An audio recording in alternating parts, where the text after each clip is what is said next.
Good morning everyone. আজকে 31 August Sunday. এখন ঘড়িতে বাজে ঠিক হচ্ছে 8:30। একটু আগে আমি ঘুম থেকে উঠলাম। সাধারণত সানডেটা তো একটু লেট করেই উঠি, তো আজকে অনেকগুলো পেন্ডিং কাজ আছে, ঘর সংসারেরই বলতে পারো, আর বাইরেও কিছু কাজ আছে। তো আজকে এখন থেকে ব্লগটা শুরু করলাম। কি করছি সবটা তোমাদের সাথে শেয়ার করব। প্রত্যেক দিন সকালবেলা করে এখন একটা নতুন জিনিস ট্রাই করছি, যেটা পুরোপুরি হ্যাবিটে আনার জন্য ট্রাই করছি। সেটা হচ্ছে যে আমার না রিসেন্ট পাস্টে কিছুদিন ধরে হচ্ছে যে একটু গ্যাস অম্বলের সমস্যা হচ্ছে। তো আমি যেটা করছি, গরম জল খেলে দেখছি রেগুলার মানে ওই গ্যাস অম্বলের সমস্যাটা কিন্তু থাকছে না। এটা তোমরাও ট্রাই করে দেখতে পারো। খুবই কমন জিনিস, বাট আমি এটা আগে করতাম না। মা বাবা প্রচুর বলতো, বাবা বিশেষ করে, যে একটু গরম জল খা বা সকালে উঠে 1 গ্লাস এমনি জল খা। কিন্তু এখন গরম জলটা খেতে না একটু উপকার পেয়েছি। খুব বেশি দিন হয়নি স্টার্ট করেছি। আর এখানে আগের দিন চলে গেছিলাম, মানে শনিবার দিনকে, একটু কিছু গ্রসারি আইটেম কেনাকাটি করার জন্য। নিচে আমাদের আসলে কোঅপারেটিভ আছে। কোঅপারেটিভ বলতে ওটা কীরকম বলো তো, একটা পুরো রুমের মধ্যে সেখানেই পুরো ডিভাইড করে করে সমস্ত জিনিসপত্র আর কি রাখা রয়েছে। যা যা ধরো স্পেন্সারে পাওয়া যায়, মানে গ্রসারি আইটেম সমস্ত কিছু তুমি পাবে। মানে সে পুজোর আইটেম থেকে শুরু করে গ্রসারি বলতে যা বোঝায় প্রত্যেকটা জিনিসই পাবে। আবার আরেকটা মজার জিনিস হচ্ছে, এরকম শুধু প্যাকেটের জিনিসই যে রয়েছে তা নয়, লুজ জিনিসও পাবে। মানে ধরো 250 মুগ ডাল, 400 বিউলির ডাল, মানে সেগুলো প্যাকেট প্যাকেট করে ওপরে আবার দাম লেখা, ভীষণ সিস্টেমেটিক জিনিসটা। হ্যাঁ, তো এই আর কি। আর প্যাকেটের জিনিসগুলোর দাম একই থাকে। তো আমি ভাবলাম যে মাস শুরুতেই একেবারে যদি এগুলো কিনে নিই, আর যেহেতু ওটা একদম আমাদের বাড়ির নিচেই, তো তাই জন্য খুব সুবিধা হয়। সেই জন্য আমি গিয়ে এই গ্রসারিগুলো সেদিনকে কিনে এনেছিলাম। এবার এগুলো তো গোছাতেও হবে, তাই জন্য তাড়াতাড়ি একটু উঠে পড়েছি গোছানোর জন্য। তবে এবারে না খুব বেশি জিনিস কিনিনি, কারণ এবারে আমার গ্রসারি বেশ কিছু ছিলই, তো যেগুলো একদম প্রয়োজনীয় সেরকমই কিনেছি। ওই একটু চাউ, একটু ম্যাফুনটা এবারে আবার নতুন দেখলাম। ম্যাফুন হয়তো স্পেন্সারও ডেফিনেটলি পাওয়া যায়, কিন্তু স্পেন্সারে কখনো চোখে পড়েনি, এখানে চোখে পড়লো। এবার ম্যাফুন আমরা দুজনেই, এটা সায়ন আমাকে ম্যাফুনের টেস্ট করিয়েছে। তো বহুবার খেয়েছি বিয়ের পর থেকে রেস্টুরেন্টে গিয়ে। এলগিন রোডের ওখানে একটা রেস্টুরেন্টে দারুণ করে, মানে দারুণ। তো একদম ফ্যান আমরা ম্যাফুনের। এবার এই ম্যাফুনটা দেখে ইচ্ছা করলো যে বাড়িতে একটু ট্রাই করে দেখা যাক। রেস্টুরেন্টের মতো তো পারবো না, বাট তাও। এবার তেল, শুকনো লঙ্কা, তারপরে হচ্ছে শুকনো লঙ্কাটা যেরকম আমার লাগে সবসময়, না হলেও একটু ফোড়ং টোড়ং দিতে লাগে, তো শুকনো লঙ্কা। আর এবারে না মশলাপাতি সব ছিল, মানে ওই হলুদ গুঁড়ো, লঙ্কা গুঁড়ো, নুন, চিনি, এগুলো সব রয়েছে। হ্যাঁ, আর তেলটা তো লাগবেই, মানে এরকম একটা ব্যাপার। আর এবারে আর একটা জিনিস আমি করেছি, সেটা হচ্ছে যে বেশ কিছুদিন হলো আমি না আটা কেনা বেশ কিছু মাস ধরে বন্ধ করে দিয়েছিলাম। মানে রুটি কেউ খেতাম না আমরা, তাই জন্য। এবার ঘটনা হচ্ছে, মানে অনেক ভিডিওতে আবার অনেকের মুখেই শুনেছি যে ময়দাটা শরীরের জন্য হেলথ ওয়াইজ খুব ভালো নয়। ডাক্তারেরও বিভিন্ন ভিডিওতে আর কি, ডাক্তারেরাও দেখছি যে বলছে থাইরয়েড, ফ্যাট, এগুলোর জন্য। তো এবার প্রথম থেকেই তো পুরোপুরি তো ময়দা লুচি, ময়দার পরোটাকে হ্যাবিচুয়েটেড।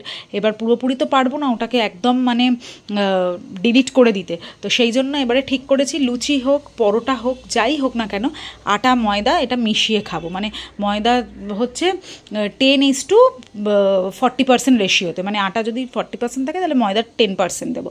তো কালকে সেই রকমই আর কি করেছিলাম, বলছি কালকে কথা। এবার এখানে ময়দা, আটা, ওগুলো আর কি গোছানো হয়ে গেল। এবার এখানে তেল ঢালছিলাম। তেল ঢালার সময় আমার ভীষণ ভয় লাগে সব সময়, এবং তার মধ্যে আবার কালকে ভিডিও করছিলাম। অ্যাকচুয়ালি ভয় লাগে কেন এই জন্য বলছি, অনেক সময় হয় কি যে তেলের মুখটা কাটলাম, ঠিক আছে, অনেক সময় তো গা দিয়ে পড়ে যায়, ঠিক মতো হয়তো ফানেলের মধ্যে পড়ে না। একবার এরকম হয়েছে, সেইটার তখন ভিডিও করিনি। একবার এরকম হয়েছে যে ফানেলটা তো মানে নড়বড়ে, মানে হালকা জিনিস, এবার তেলটা বেশি ঢালছি, আর ফানেলটা পুরো এরকম দুদিকে হেলে গিয়ে পুরো পড়ে গিয়ে তেলটাও পড়ে গেছে। মানে আমার খুব গায়ে লেগেছে সেই দিনকে। এবার কালকে তার মধ্যে আবার ভিডিও করছি, খুব ভয়। যাই হোক, কিছু হয়নি ভগবানের দয়ায়। এই কেকটা, এটা আমি ওই ঘর করতে একটু খিদে টিদে পেলে, চুটুর পুটুর খিদে পেলে লাগে, সেই জন্য এই কেকটা। আর এই ব্রিটানিয়ার এই টুটি ফুটি কেকটা, এটাও বেশ ভালো, মানে টেস্টটা খুব ভালো। তারপরে এখানে একটু কলা, একটু আমসত্ত্ব, এখানে ভীম জেল যেটা ছাড়া একদম চলে না আমার, তারপরে একটু ঘি কিনেছি, আর মাখনটা রয়েছে, মাখনটা অর্ধেকটা রয়েছে। আর কালকে যদি আমার বোতলের সম্ভার দেখতেন, মানে আমি যে জায়গাটা বোতল রাখি পুরো একটা ট্রের মধ্যে সব কটা বোতল একসাথে খালি হয়ে গেছে। আর এই বোতল ভরার কাজটা আমার সব থেকে বেশি বিরক্তিকর লাগে, তো কি আর করা যাবে। জাস্ট স্নান করলাম, এখন বাজে হচ্ছে ঠিক 11:00, আর মানে পুজো টুজো সব কমপ্লিট করলাম, যা যা কাজ ছিল সমস্ত কমপ্লিট করলাম। রান্নার মাসি আসবে, তার জন্য সমস্ত কিছু গুছিয়ে রেখেছি, তোমাদেরকে দেখাচ্ছি কি কি রান্না হবে। বেশি কিছু আজকে করাবো না, কারণ আমি থাকবো না যেহেতু, একটু উল্টোপাল্টা হয়ে যেতে পারে, সেই জন্য। এমনি ঠিকঠাকই করে, বাট স্টিল। আর কিছু ফ্রিজে রয়েওছে। এটা গেল, পুজো করলাম, এরপরে ব্রেকফাস্ট বানাবো, দুজনে ব্রেকফাস্ট খাবো, তারপরে বেরোলাম আসলে আমার নিজের একটু চুলটার জন্য, মানে হেয়ারটার তো একটু ট্রিটমেন্টেরও দরকার ছিল। তারপরে ভাবলাম যে অনেক দিন হলো, মানে আমি পুজোর সময়টাতে স্ট্রেটনিং করাই, তো মোটামুটি 2-2.5 বছর 3 বছর মতো হয়ে গেল করাইনি, ঠিক আছে। এটা নিয়ে আমার 3rd নম্বর বার স্ট্রেটনিং, তো আমার ফিডব্যাক ভালোই। এবার আমি ক্লাব স্যালন থেকেই করাই, কসবার যেটা ক্লাব স্যালন, কিন্তু ঘটনা হচ্ছে যে ওদের না নিচটা, মানে গ্রাউন্ড ফ্লোরে ওদের আগে ছিল, তো ওই গ্রাউন্ড ফ্লোরের ডেকোরেশন বা ইন্টেরিয়ার ডিজে, মানে একটা আলাদাই ভাইব ছিল। কালকে গিয়ে তো একদম অন্যরকম দেখছি, তো ওরা বলছে যে আমাদের এখন শিফটিং চলছে, গ্রাউন্ড ফ্লোরটা নাকি ওদের কোনো, মানে ওদের নয়, মানে কোনো ব্যাংক ট্যাঙ্ক আর কি কিনে নেবে, তাই জন্য ওদের এখন শিফটিং চলছে, ওরা ওপরের ফ্লোরে চলে এসছে, ওই জন্য ঠিকঠাক সাজাতে পারেনি। এবার তো ওই পুরোনো ভাইবটা খুব মিস করছিলাম, তবে পুরোনো লোকজন অনেকেই ছিল। তো এখানে স্ট্রেটনিংটা খুব ভালোভাবেই আমার করে দিয়েছে, কিন্তু গায়ে লাগছে একটা জিনিস, যে ওদের অ্যাকচুয়ালি যে অফারটা ছিল সেটা হচ্ছে শোল্ডার লেন্থের অফার, তো আমি সেটা ফোন করে জেনে নিয়েছিলাম। এবার আমার ইচ্ছা ছিল যে তাহলে আমি হেয়ারটা, এমনিও আমার হেয়ারটা অনেক বড় হয়ে গেছিলো, তো হেয়ারটা কাটিং করে, হেয়ারটা অন্য জায়গা থেকে কাটিং করব, তারপরে ওদের ওখানে গিয়ে স্ট্রেটনিং করাবো, কিন্তু সেটা সময়ের অভাবে হলো না, তো ওখানেই চলে গিয়েছিলাম। তো তারপরে দেখলাম হেয়ার কাটিংয়ের প্রাইসটা মারাত্মক নিয়েছে, হ্যাঁ, তো সেইটা আর কি আমার একটু গায়ে লাগছিলো, বাট বাদবাকি না হলে ওভারঅল ঠিকই লেগেছে, সার্ভিস, বিহেভিয়ার সবই ভালো। আগেও করিয়েছি, তো তাই জন্য আমার একটা এক্সপিরিয়েন্সও ছিল। আর এই যে এখানে আমার ডান হয়ে গেছে, বর নিতে এলো, তারপরে বরের সাথে আর কি বিল টিল পেমেন্ট করে তারপরে আর কি যাব এখানে, একটু মানে মনটা তো একদম খুশি হয়ে গেল এটা দেখে। আমি আবার ওনাকে বললাম একটা ভিডিও করে দেওয়ার জন্য ছোট্ট করে। এক্ষুনি ক্লাব স্যালন থেকে বেরোলাম, এই যে আমার অলরেডি, দাঁড়াও না, ও বাইক নিয়ে চলে যাচ্ছে, অলরেডি স্ট্রেটনিং হয়ে গেছে। তোমরা জানিও কেমন লাগছে, আমার তো ভীষণ ভালো লাগছে।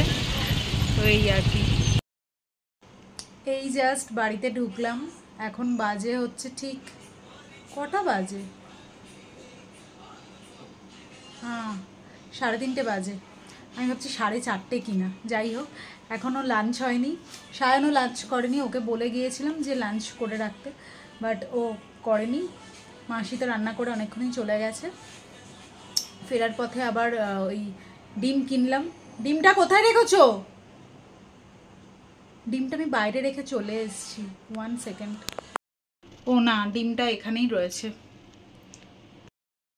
আচ্ছা, তোমরা অবশ্যই কমেন্ট করে জানিও কেমন লাগছে। এটা নিয়ে আমার 3rd নম্বর বার স্ট্রেটনিং, ঠিক আছে। এর আগে 2021-এ করেছিলাম, তার আগে আরও মানে স্মুথনিং করিয়েছিলাম 2019-20-এ হবে।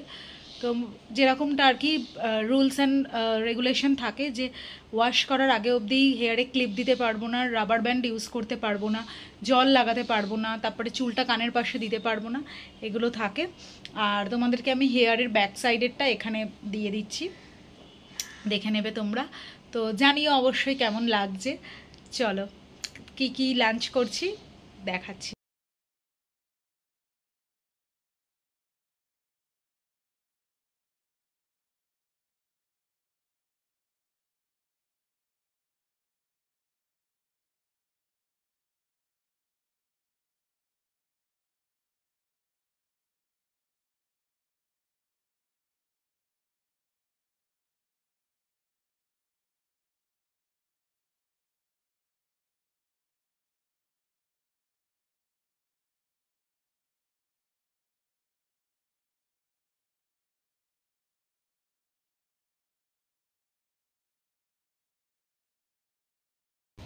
খাওয়া দাওয়া কমপ্লিট হয়ে গেছে, তো এখানে এলাম জাস্ট মানে বেডরুমে।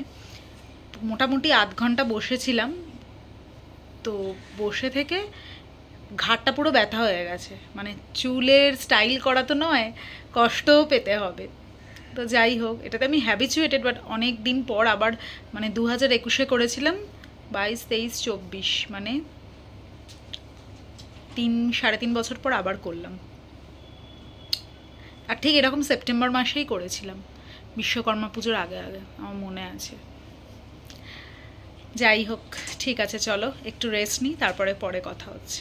সায়ন, সায়ন, সায়ন, ঘর দেখছে ও, ঘর মাঝে মাঝেই দেখে এরকম ঘর। সায়ন, এই সায়ন, এই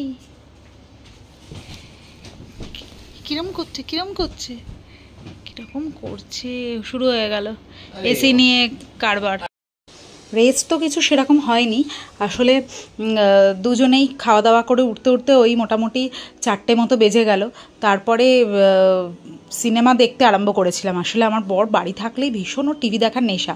এবার কালকে যেহেতু ডাইনিংয়ে সিনেমা দেখতে বসিনি, খুব গরম ছিল, তো বেডরুমে গেছিলাম, তো ট্যাবে মুভি চালিয়েছে। কী মুভি দেখবো স্ক্রল করতে করতে দেখি নেটফ্লিক্সে মেট্রো ইন্দিনও দিয়ে দিয়েছে। আমরা তো দেখে ভীষণ হ্যাপি, তো ওটা দেখছিলাম। এবার যেহেতু ভাত খেয়ে উঠে ওরকমভাবে পুরো বালিশে হেলান দিয়ে দেখতে আরম্ভ করেছি, তো যথারীতি দুজনেরই ঘুম পেয়ে যাচ্ছে। তো ও বললো, তখন 5:30 বাজে, যে একটু চা করো। তো তখন 5:30 থেকে 6টা হয়ে গেল উঠতে উঠতে, তখন চা করলাম, দিয়ে এই খিদেও পেয়ে গেছিলো তখন। তো তখন এই কেকটা দেখলাম, বেশ ভালো জানেন কেকের টেস্টটা, একটু আমসত্ত্ব, তারপরে একটু খেজুর, একটু ড্রাই ফ্রুটস, এগুলো সমস্ত হচ্ছে সন্ধেবেলার মানে চায়ের সাথে আনুষঙ্গিক জোগাড় হলো। যখন নিয়ে গেলাম তখন বলছে যে, এ মা এগুলো কি এনেছো, এরকম করছে।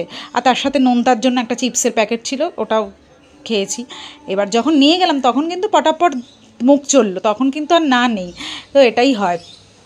যাই হোক, তো কালকে সন্ধ্যেটা তো এইভাবে কাটালাম, নেটফ্লিক্সে মুভি দেখে, চা খেয়ে, এইভাবে আর কি করলাম, মানে কাটালাম। সন্ধ্যেটা ভালোই কেটেছে, তবে একটু বেশি আর কি ল্যাদ খেয়ে গেছি। মানে কালকে আর সারাদিন কিছু আর মানে সন্ধ্যের পর থেকে আর কিছু তারপরে করা হয়নি। এই যে এখানে আমি তো বলেই দিলাম অবশ্য, আমি আবার এই ভিডিওটা যখন করছি ভাবছি যে আমি বলবো যে গেস করতে যে এই মুভিটার নাম কি, তো আমি তো বলেই দিলাম। যাই হোক, আজকে সেই যে মুভি দেখতে বসেছিলাম, বললাম না মেট্রো ইন্দিনোটা, তো দেখা টাকা হয়ে গেল। তারপরে শুধুমাত্র ল্যাদ খেয়েছি পুরোপুরি, মানে রুমের মধ্যে এসি চালিয়ে। আর আজকে যেন মানে চুল যেহেতু আমার খোলা রয়েছে, অন্যদিন তো মানে পুরো একদম পাকিয়ে এইখানে একটা খোপা করি, তো আরও মনে হচ্ছে যে ওই জন্য বেসিক্যালি হয়তো গরম লাগছে বা কিছু এই টাইপের আর কি। তো আজকে সারাক্ষণ মানে ওই তখন চা নিয়ে যে বসলাম, তার আগে থেকেই সিনেমা দেখছিলাম, তো তারপরে হচ্ছে চা নিয়ে বসে পুরোপুরি এখন বাজে হচ্ছে কটা, এখন বাজে 9:28, মানে ওই 9:30 ধরো। তো এবার দুজনেরই খিদে পেয়ে গেছে। মাসি সকালবেলা পরোটা সেকে দিয়ে গেছে, মানে ওটাকে জাস্ট ভেজে নেব ভালো করে, আর ওই বাটার চিকেন রয়েছে, ওটা দিয়ে ডিনার করব। তো এখন আমি ভালো করে হচ্ছে মুখটা, সকালে যে বেরিয়েছিলাম তারপর থেকে আর ফেস ওয়াশ করিনি, কারণ এই চুলে জল লেগে যাবে সেই জন্য। চিরুনি দুটোকেও একটু ভালো করে ধুলাম, ওয়াশ করলাম, তারপরে চুলটা আঁচড়ালাম, দেন এখন আর কি ফ্রেশ হলাম। এই যে মুখে টোনার অ্যাপ্লাই করেছি, আর তার সাথে অ্যাপ্লাই করেছি হচ্ছে লিপ বাম, এই আর কি দিয়ে খাবো। এই হচ্ছে ব্যাপার। তো ভালোই কেটেছে রোববারটা ঘরের মধ্যে। অন্যান্য দিন তো বেরোই ধরো, বাট আজকে বেশ ঘরের মধ্যে ল্যাদ খাওয়া, একটু রিল্যাক্সেশন, একটু নিজেকে প্যাম্পার করা, এই রকম। আমি তখন বাজে হচ্ছে ঠিক 7টা এরকম। তো সায়ন খুব আমার লেকপুল করছে যে তুমি তো গিয়ে আরাম করে এলে। আমি তখন আরবান কোম্পানি থেকে ওর জন্য একটা মানে আয়ুর্বেদার একটা বুক করেছিলাম, ঠিক আছে, 60 মিনিটসের। ও ওটাকে বলে ক্যান্সেল করালো। ওর মানে ইলেকট্রনিক্স গ্যাজেট, তারপরে ইলেকট্রনিক্স জিনিসের প্রতি ঝোঁক, তারপরে ঘড়ি টড়ি এইসব। বলছে ওই টাকাটা দিয়ে তুমি আমাকে ঘড়ি কিনে দাও।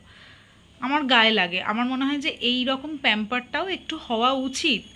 তো এনিওয়েজ তারপরে ক্যান্সেল করতে বাধ্য হলাম, ও যা শুরু করলো। তো যাই হোক, চলো এখন পরোটাগুলো ভেজে নিই। বরের আবার অর্ডার হয়েছে যে একটু পরোটাগুলো কড়া করে ভাজবে। আসলে কি হয়েছে, আমি ছোটোবেলা থেকেই পরোটা হোক লুচি হোক সব সাদা সাদা মানে খেতে অভ্যস্ত বলবো না, ওটা আমার চয়েস, ঠিক আছে। তো এবার সেই জন্য এবার ওকেও সেরকম দিতাম। তো তারপরে ও বলল যে না তুমি ওরকম নয়, তুমি একটু কড়া করে ভেজে দেবে। তো কালকে কড়া করেই ভেজে দিয়েছিলাম। এটার মধ্যে দেখা কি আছে, সকালে দেখিয়েছি অবশ্য। এই আর এই একসাথে খাবার আছে। চলো, তো চলো আজকের ভিডিওটা এই অবধি। শুভরাত্রি।